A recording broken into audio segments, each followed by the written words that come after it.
kalimat yang kalau engkau ucapkan ini mendatangkan keridhaan Allah. Radina billah atau raditu billahi rabban, aku ridha Allah sebagai Tuhanku.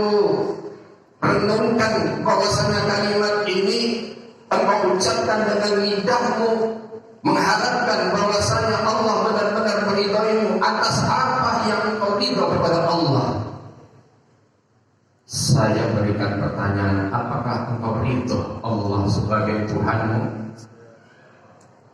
Bagaimana tidak ridha? Allah yang telah memberikan segalanya. Kenikmatan ini dari mana kalau bukan dari Allah? Allah telah yang mengatur rezekimu, Allah yang telah memberikan kehidupanmu, jodohmu, dan segala permintaanmu Allah yang memberikan. Bagaimana kita tidak sayang kepada Allah dan cinta kepada Allah? Maka kalau seandainya benar-benar engkau ridha kepada Allah, buktikan. Allah akan menguji hamba-hambanya kalau memang benar-benar dia ridha kepada Allah. Jangan sampai menyebutkan Allah.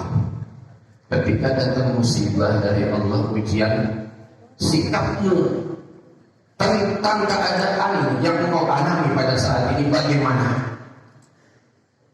Apakah engkau seakan-akan, ya Allah, kenapa musibah ini didatangkan pada tahun-tahun ini? Kenapa yang tidak dulu-dulu? Apa engkau mengatakan bahwasanya kok kenapa saya mendapatkan rezeki segini padahal saya sudah berusaha keras? Kenapa dan kenapa? Pertanyaan seperti itu tidak pantas kita ajukan kepada Allah, sedangkan engkau tidak ridha dengan apa yang diujikan oleh Allah Subhanahu wa taala kepada kamu. Padahal Allah Subhanahu wa taala ridha dengan kita sebagai hamba-Nya. Tapi kenapa kita tidak ridha kepada Allah? Kamu diberikan rezeki sedikit, ridha enggak? Ridha. Kalau dipilihkan yang banyak, lebih ridha. Wah, siapa yang enggak mau ridha? Wah, dapat Alfa, dapat mobil, ya, yang keren mewah. Kalau orang melirik itu sampai kesandung ya. Siapa yang enggak senang kalau melihat rumah mentereng? Keridhaan Allah bukan terletak pada madiyah, kepada harta benda. Padahal semuanya ini sejak Allah menciptakan dunia, Allah tidak pernah melirik dan melihat kepadanya. Ridhanya Allah tergantung bagaimana engkau menyikapi sedikit dan besarnya pemberian Allah kepadamu. Ada sebuah kisah menarik disebutkan di dalam program yang terdahulu. Di situ ada dua orang yang berlainan agama. Satu ini orang non-muslim, tapi satunya ini orang muslim yang taat saleh. Dua-duanya ini adalah orang yang tinggal di pesisir dan dia menjaring ikan. Kesehariannya kerjaannya seperti itu, menjaring ikan. Jadi bertepatan waktu itu dua-duanya ini lagi menjaring ikan. Yang satunya orang kafir ini mengatakan ketika dia menjaring ikan, dia menyebutkan Tuhannya. Dia menyebutkan Tuhannya, demi Tuhanku, demi dewa, demi. Ketika dia menjaring dapat banyak berlimpah. Wah, senang ini orang kafir. Pulang ini membawa hasil daripada dari usaha yang dia lakukan untuk menjaring ikan. Pulang ke rumahnya dengan bahagia luar biasa, meluap kebahagiaannya ini. Tapi yang orang muslim ini waktu dia menjaring berzikir kepada Allah, la ilaha illallah, astagfirullah, Allahu akbar. Dia berzikir, berselawat mungkin kepada Nabi Muhammad SAW. Tapi hasilnya yang didapatkan hanya sedikit, bahkan mungkin dapat 1 dan 2. Tidak seperti orang yang kafir itu. Malaikat yang bagian menjaga itu melihat keadaan dan kondisi seperti ini seakan-akan dia bingung. naik dia ke atas dan bertanya kepada Allah Subhanahu wa taala, "Ya, Engkau lebih mengetahui apa yang terjadi kepada hamba-hambaku ini, hamba-hambamu ya Allah. Yang satunya dia tidak pernah menyembah kepada Engkau dan tidak mengakui Engkau sebagai Tuhannya, dan yang satunya lagi dia itu benar-benar taat, patuh, dan dia berpikir lagi kepadamu ketika mencari ikan. Tapi apa yang dihasilkan antara kedua orang ini berbeda." "Wahai malaikat ini," katanya Allah, "kemari juga malaikat." Kemudian Allah Subhanahu wa taala membukakan, "Ini yang aku akan berikan kepada orang-orang muslim."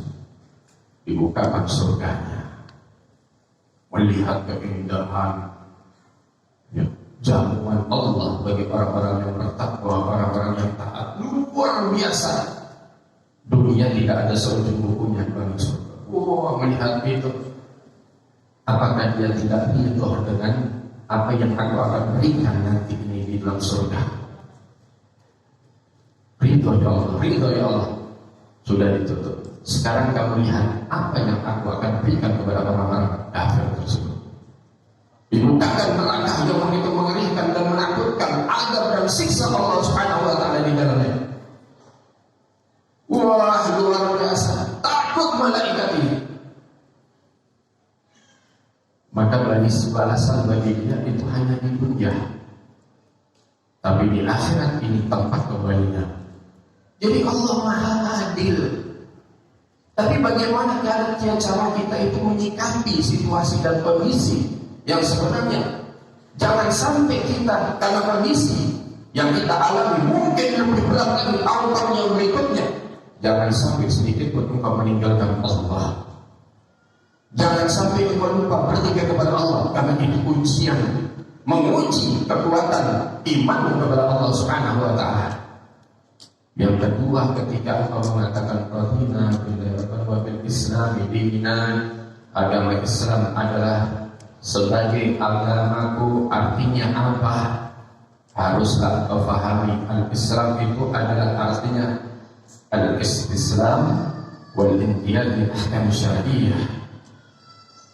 Islam itu adalah al-istislam, taat, patuh, tunduk dengan hukum-hukum syariat Allah Subhanahu wa taala. Apakah benar ridho kepada Islam? Enggak.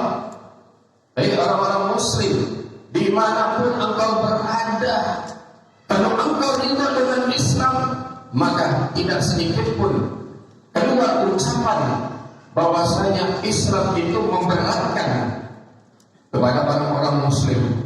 Islam itu menyulitkan. Tidak ada. Islam itu sebenarnya mudah. Tapi bagi yang dimudahkan oleh Allah. Dan orang akan merasa berat kalau dia memang benar melihat dari sisi yang lain. Sebenarnya kalau dilihat semuanya, Islam ini adalah maslahat untuk masing-masing orang-orang muslim. Dan yang ketiga adalah ketika engkau mengucapkan Wabi Muhammad Nabi, yang aku ridho Nabi Muhammad sebagai Nabi dan Rasul. Kira-kira itu ketika Nabi Muhammad mengatakan, "Hei umatku, tinggalkan segala kehendakmu, pikiranmu, usahamu, ikutilah aku." Bahwasanya pemikiranmu untuk masa depan ini dan itu sudah menurutmu baik, tapi menurutmu tidak baik. Kira-kira patuh enggak taat kepada Rasulullah SAW? Kalau kamu tidak patuh, tidak taat, berarti belum ridho sebenarnya. Dan imanmu masih diragukan. Bagaimana tidak Rasulullah mengatakan, "La yu'minu ahadukum hatta yakuna hawahu taba'an lima jitu bih." Tidak beriman artinya tidak sempurna imannya seorang sehingga dia benar-benar keseluruhannya dia menyerahkan dan tunduk patuh mengikuti jejak baginda Nabi Muhammad SAW. Maka dengan apa yang diberitakan oleh Rasulullah, jelas di situ adalah kebaikan buat kita. Rasulullah memerintahkan untuk kita cinta kepada sesama umat manusia, kepada umat Islam, terlebih lagi khusus cinta kepada ahli bait Nabi Muhammad SAW, kepada zuriat Nabi Muhammad, kepada para sahabat Nabi Muhammad. Bohong kalau dia mengatakan cinta kepada Nabi Muhammad, tapi dia tidak cinta kepada keluarga dan sahabat Nabi Muhammad. Maka belum tentu diakui sebagai umat Nabi Muhammad nanti di yaumul qiyamah. Karena tidak bisa dipisahkan, setiap saat Allah pasti mengucapkan itu kalimat di dalam sholawat. Allahumma salli wa sallim ala sayyidina Muhammad wa ala ali sayyidina Muhammad. Di dalam sholat kalau kamu tidak mengucapkan itu, di dalam tahiyat akhir tidak sah sholatmu. Maka tidak bisa dipisahkan ini antara keluarga Nabi Muhammad dengan Nabi Muhammad. Pada Rasulullah SAW yang mengatakan, فَإِنَّهُمَا لَنْ يَفْتَرِقَانِ, keduanya ini tidak akan berpisah. Apa itu? Bahwasanya Al-Quran dan ahli bait Nabi Muhammad hatta yarida 'alal hud, sampai datang kepada haudku. Nah, kalau kita benar-benar ingin cepat sampai kepada Nabi Muhammad, gampang. Perantaranya apa? Perantaranya lewat keluarganya Nabi Muhammad. Tadi kita sudah diingatkan dengan qasidah-qasidah tentang Sayyidatuna Fatimatus Zahra. Bagaimana Sayyidatuna Fatimatus Zahra menjadi penyejuk cahaya bagi Nabi Muhammad SAW di dalam hatinya.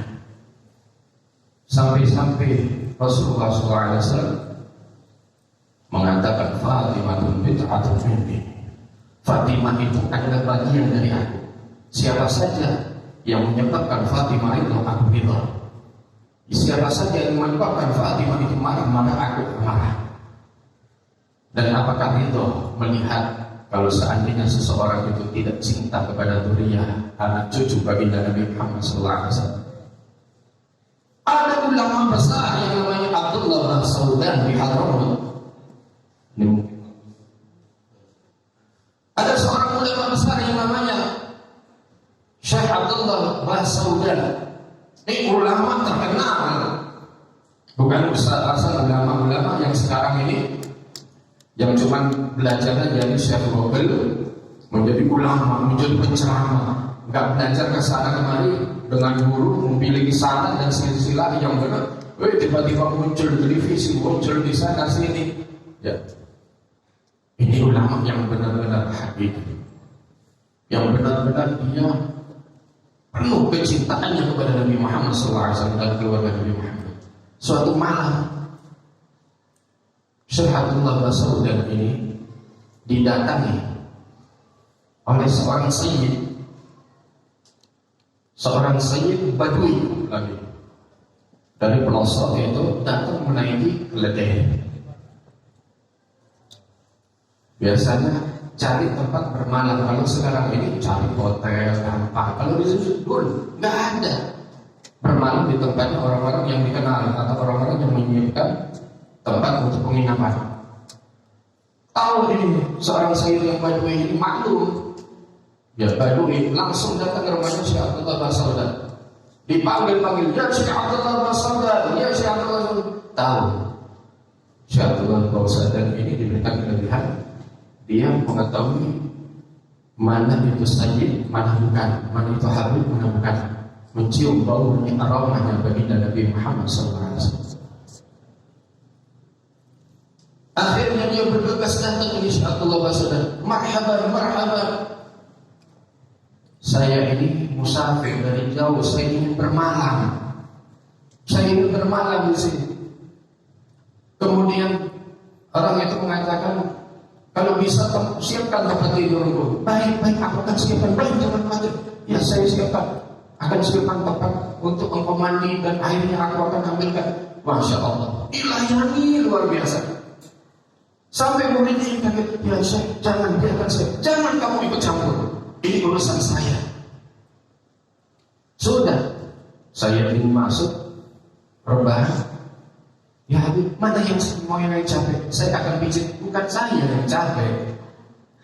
Yang paling capek itu keledai saya. Saya cuma duduk di atas keledai kok. Yang capek itu keledai saya. Berarti pijitin aja keledai saya. Keledai yang dipijitin. Ya sudah, terima kasih.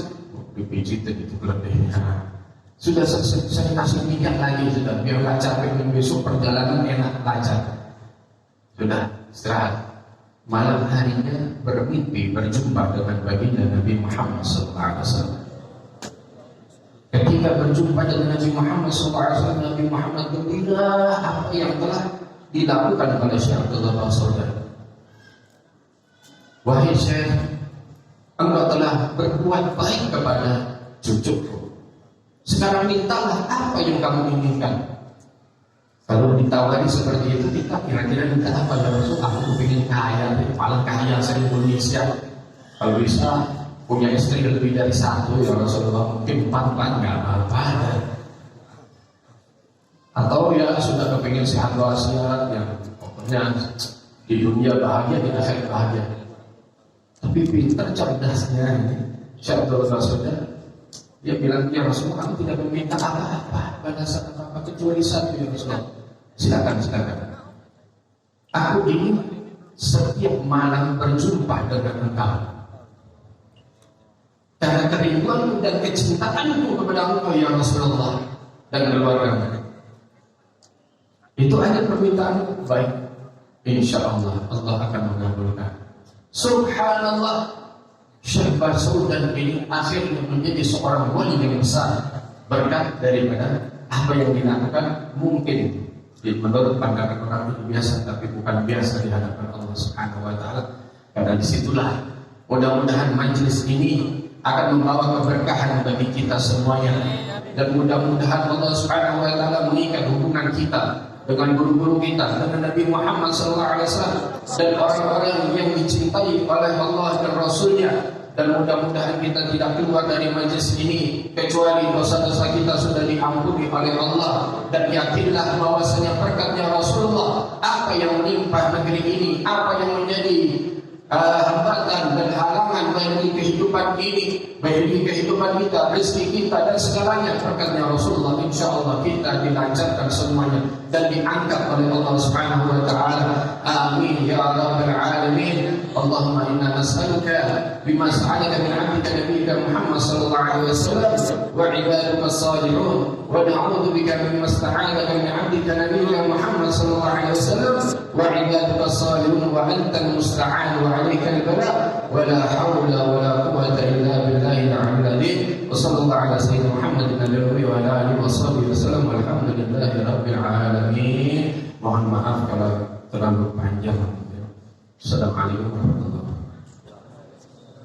wabarakatuh.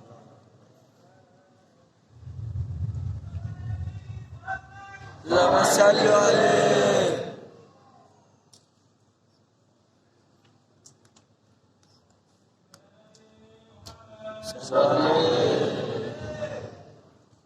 Assalamualaikum warahmatullahi wabarakatuh.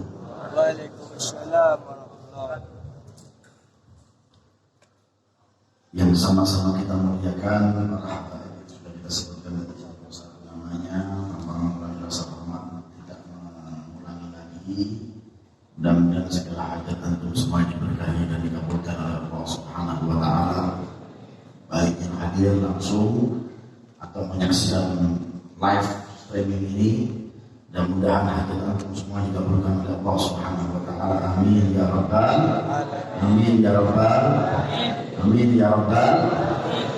Ikuti niat menuntut ilmu yang di rumah, yang menyaksikan live ini juga bisa mengikuti. Bismillahirrahmanirrahim. Bismillahirrahmanirrahim. Nawaitu ta'alluma wa ta'lim wa naf'a wa intifa' wa tawakkula wa taqdir wa ifada wa istifada wa tamassuki bikitabillah wa sunnati rasulihi wa du'ai wal huda wa dalalata ala al-khairi wa